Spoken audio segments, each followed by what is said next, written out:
ఆచి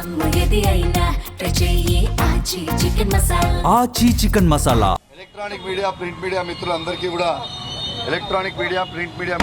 కూడా నమస్కారాలు తెలియజేస్తా ఉన్నాను.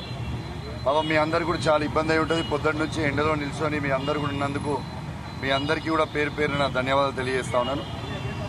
ఇలా వాస్తవంగా సిఐడి ఎంక్వైరీ కేసు వేయడం అనేది ఇది యాక్చువల్లీ ఒక పెద్ద జోక్ అయిపోయే పరిస్థితికి ఉన్నది. ఇలా సిఐడి శాంటిటీ పోయే పరిస్థితిలో ఉన్నది.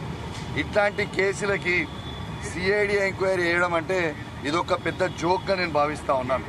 అసలు ఆడ పిలిచి అడిగిన తర్వాత ఏం క్వశ్చన్ అడుగుతారో అసలు క్వశ్చనే లేదు, అడిగే వాళ్ళకి లేదు. పాపం నిజంగా చెప్పాలంటే ఆఫీసర్ గారు కూడా చాలా ఎంబారెస్మెంట్గా ఉన్నది. సరే, ఏదేమైనప్పటికీ సిఐడి కేసు దేని మీద వేయాలి?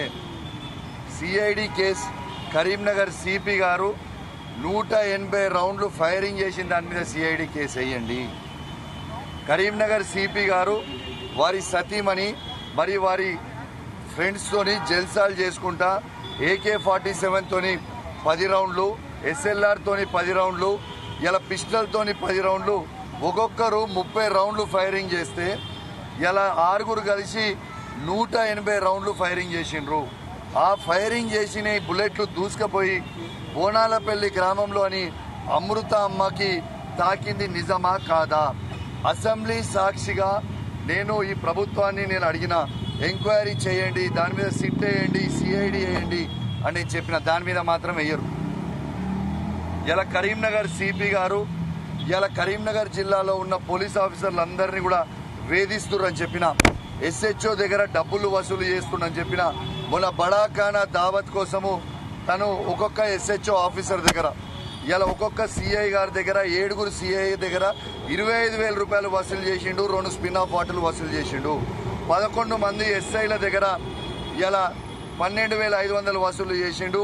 2 స్పిన్ ఆఫ్లు వసూలు చేసిండు. దాని మీద ఏంటి సిఐడి? ఇలా హోంగార్డుల మీద ఇలా కరీంనగర్ జిల్లాలో 337 మంది హోంగార్డుల దగ్గర ఇలా ఉంటే 337 మంది హోంగార్డులని ట్రాన్స్ఫర్ చేసినప్పుడు ఇలా 186 మంది దగ్గర, అది జగిత్యాల జిల్లా సిరిసిల్ల జిల్లా దగ్గర ఉన్న హోంగార్డులని వాళ్ళని కరీంనగర్లో పోస్టింగ్ చేయడానికి ఒక్కొక్కరి దగ్గర ₹1,00,000 వసూలు చేసి 1,86,00,000 రూపాయలు వసూలు చేసిండు. దాని మీద సిఐడి ఎంక్వైరీ చేయండి. ఇలా పాపము హోంగార్డులు వాళ్ళ జీతమే 28,000 రూపాయలు ఉంటుంది. 4 నెలల జీతము ఈయన్నే వసూలు చేస్తే వాళ్ళు ఎట్లా బతకాలి, వాళ్ళ కుటుంబాలు ఎత్తుకబట్టాలని నేను అడుగుతా ఉన్నాను. ఇలా హోంగార్డులు కరీంనగర్లో ఉన్న వాళ్ళు, ఫర్ ఉదాహరణ ఎగ్జాంపుల్ జమ్మికుంటలో ఉన్న వాళ్ళు, హుజరాబాద్లో ఉన్న హోంగార్డులు వాళ్ళు అక్కడ నివసిస్తున్న వాళ్ళని తీసుకుపోయి సిరిసిల్ల జగిత్యాలు వేస్తే వాళ్ళు ఆడ డ్యూటీ ఎప్పుడు చేయాలి, వాళ్ళు ఎప్పుడు రావాలి, వాళ్ళ కుటుంబాలను ఎట్లా బతికించుకోవాలి, ఇవన్నీ ఇల్లీగల్ దందాలుగా సిపి గారు చేస్తున్నారని నేను చెప్పిన, ఆధారాలతో సహా బయట పెట్టిన. తర్వాత తన ప్రైవేట్ వెహికల్ కరీంనగర్కి అలాట్ అయిన ఇనోవా సిఐడి ఆఫీస్ పక్కనే, ఇక్కడ నుంచి పక్కన లేదు, పక్కనే డీజీపీ ఆఫీస్ పక్కన సువేదాల పార్కింగ్ చేస్తుండని ఎవిడెన్స్ చూపించిన. ఇలా కరీంనగర్లో 1 టౌన్లో ఒక కానిస్టేబుల్ అశోక్ అని కరీంనగర్ 1 టౌన్లో పనిచేస్తున్నట్టు వాళ్ళ జీడీ ఎంట్రీలో చూపిస్తుండని చెప్పిన. ఇలా అనిల్ అని ఇంకొక AR కానిస్టేబుల్ కరీంనగర్లో పనిచేస్తున్నాడని చూపించుకుంటూ వాళ్ళు హైదరాబాద్లో పెట్టి ప్రైవేట్ వ్యక్తులకి ఇలా కార్ని వాడింది వాస్తవం కాదా?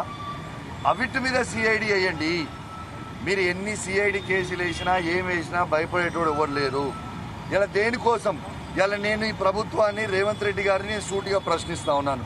మా బీఆర్ఎస్ పార్టీ కార్యకర్తల మీద, హుజరాబాద్ ఉన్న మా బీఆర్ఎస్ పార్టీ కార్యకర్తల మీద ఎందుకు సిఐడి నోటీస్ ఇచ్చింది? వాళ్ళకి ఏం సంబంధం? నా సతీమణి శాలిని రెడ్డి గారికి ఎందుకు సిఐడికి పిలిచారు? ఏం సంబంధం?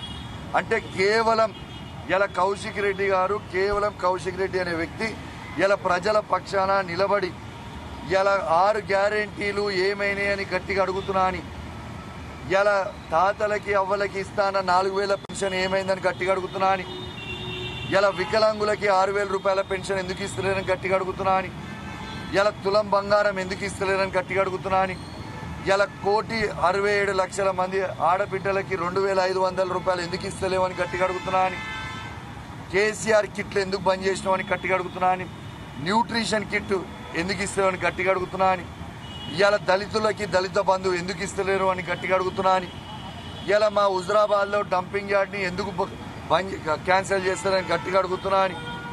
ఇలా సర్వము ఇలా రైతులకి రైతు బంధు ఎందుకు 15,000 రూపాయలు ఇస్తలేమని గట్టిగా అడుగుతున్నా అని. ఇలా 500 రూపాయలు బోనస్ ఎందుకు ఇస్తలేమని గట్టిగా అడుగుతున్నా అని. ఇవన్నీ కూడా గట్టిగా అడుగుతా ఉన్నాడు, గట్టిగా నిలదీస్తా ఉన్నాడు.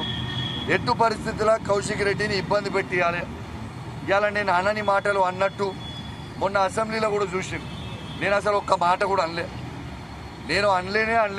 అసలు అసెంబ్లీలో మొన్న జరిగిన ఇష్యూ ఏంటిది? పొంగులేటి శ్రీనివాస్ రెడ్డి గారి స్కామ్. ఇలా వందలాది కోట్ల రూపాయలు ఇలా మైనింగ్ స్కామ్ చేసిండు పొంగులేటి శ్రీనివాస్ రెడ్డి గారు. దాంట్లో వాటాదారు ఉన్న రేవంత్ రెడ్డి గారు. దీని మీద విచారణ జరుపుర్రి, దీని మీద హౌస్ కమిటీ వేయమని మేము డిమాండ్ చేస్తుంటే కడియం శ్రీహరి గారిని లేపి మాట్లాడించినప్పుడు కడియం శ్రీహరి గారిని మేము అడిగింది ఏంటిది? నువ్వు ఏ పార్టీ నుంచి పోటీ చేసినావు, ఏ పార్టీ నుంచి గెలిచినావు, నీది ఏ పార్టీ? మరి మా బీఆర్ఎస్ పార్టీ కేసీఆర్ గారి నాయకత్వంలో గెలిచిన వాళ్ళందరం కూడా ఇటు పక్కన నిలబడి హౌస్ కమిటీ వేయమని మేము డిమాండ్ చేస్తా ఉన్నాం. నువ్వు ముఖ్యమంత్రి రేవంత్ రెడ్డి గారి వెనుక నిలబడి ఇలా నువ్వు ఏం చేస్తున్నావు, ఎందుకు అడిగినావని మేము అడిగినాం.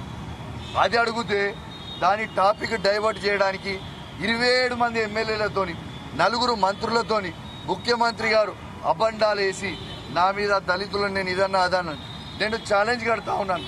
అసెంబ్లీ ఫస్ట్ సెషన్ నుంచి ఈ సెషన్ వరకు, మొన్న అయిన బడ్జెట్ సెషన్ వరకు ఇలా దళితుల గురించి దళిత బంధు ఎందుకు ఇస్తలేరని అడిగిన ఈ 119 మంది ఎమ్మెల్యేల ఏకైక ఎమ్మెల్యే అది కౌశిక్ రెడ్డి.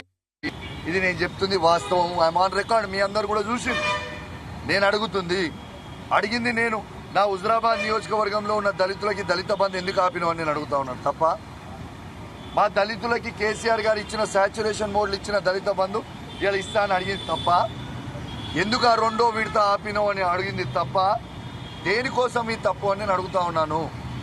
కొందరు నన్ను అడిగిండు, ఈ అసెంబ్లీలో కొందరు ఎమ్మెల్యేలు మాట్లాడిండు, మరి ఇలా ఎథిక్స్ కమిటీ నా పైన వేసిండ్రు. ఎథిక్స్ కమిటీ దేనికోసం వేసిండ్రు? రేవంత్ రెడ్డి గారు కళ్ళు గుడ్లు బీకి గోటీలాడుతా అన్నదానికి ఎథిక్స్ కమిటీ రాదా? పేగులు బీకి మెడలేసుకుంటా అన్నదానికి ఎథిక్స్ కమిటీ రాదా? ఇలా మాకు కూడా కండలు బాగా తిరిగినాయి, ఇలా తీసి కిందకేసి కొట్టి చంపుతాం అన్నది ఎథిక్స్ కమిటీకి రాదా? కొందరు ఎమ్మెల్యేలు కత్తులతో కోలాటమాడిని గడికి ఉరేస్తామన్నారు, ఇలా అది ఎథిక్స్ కమిటీకి రాదా? కొందరు ఇంటిట్లా గన్ను పెట్టి ఫైర్ చేసిండు, ఇట్లా అని చూపిస్తున్నా అని ఫైర్ చేసిండు అని ఒకరు, అది ఎథిక్స్ కమిటీకి రాదా? మరి కొందరు అసెంబ్లీ నక్సలైట్ అయిందన్నారు, అది ఎథిక్స్ కమిటీకి రాదా? ఎస్, బరాబర్ చెప్తున్నా, ఈ ప్రజల పక్షాన నిలబడడానికి అసెంబ్లీ నక్సలైట్ బరాబర్ అవుతా. ప్రజల పక్షాన నిలబడడానికి అసెంబ్లీ నక్సలైట్ బరాబర్ అవుతా. ప్రజలకి మీరు ఇవ్వకపోయేదానికి బరాబర్ నిలదీస్తా, బరాబర్ అడుగుతా. ఇవన్నీ గట్టిగా క్వశ్చన్ అడుగుతుందని, ఎట్టు పరిస్థితుల్లో అసెంబ్లీ నుంచి కౌశిక్ రెడ్డిని ఎత్తేయాలని ఇవన్నీ వాళ్ళు ఎన్ని ప్రయత్నాలు చేసినా, నా మీద ఎన్ని కేసులు పెట్టినా, నా కుటుంబం మీద ఎన్ని కేసులు పెట్టినా, మా కార్యకర్తల మీద ఎన్ని కేసులు పెట్టి మమ్మల్ని భయప్రాంతాలకు గురి చేద్దామని మీ ప్రభుత్వం అనుకున్న కౌశిక్ రెడ్డి భయపడేటోడు కాదు. ఖచ్చితంగా మిమ్మల్ని నిలదీస్తాం, మిమ్మల్ని అడుగుతాం. మీరు ప్రజలకు ఇస్తాన 6 గ్యారంటీలని 1000కి 1000% మేము నిలదీస్తామని చెప్పి నేను అడుగుతా ఉన్నాను. ఖచ్చితంగా ప్రశ్నిస్తూనే ఉంటా. ఇలా నేను సూటిగా అడుగుతా ఉన్నాను. ఇలా మళ్ళా కూడా అడుగుతా ఉన్నాను. ఇలా అద్భుతమైన సమయము, అద్భుతమైన మీడియా పాయింట్ మొత్తం కూడా చూపిస్తా ఉన్నారు లైవ్లో. ఎస్, ఇలా కూడా నేను అడుగుతా ఉన్నాను, మా హుజరాబాద్లో డంపింగ్ యార్డ్ ఎందుకు పెట్టిండ్రు?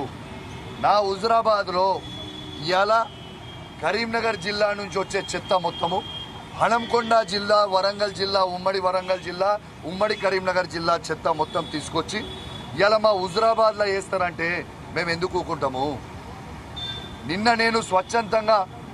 నేను హుజరాబాద్ని బంద్కి పిలుపునిస్తే ఒక్కరంటే ఒక్కరు కూడా షాప్ తెరవకుండా దానికి వ్యతిరేకంగా ఇలా డంపింగ్ యార్డ్ ఇవ్వద్దు, బంద్ చేయాలి ఆడ డంపింగ్ యార్డ్ అని అద్భుతంగా బంద్ని సక్సెస్ చేసిండ్రు.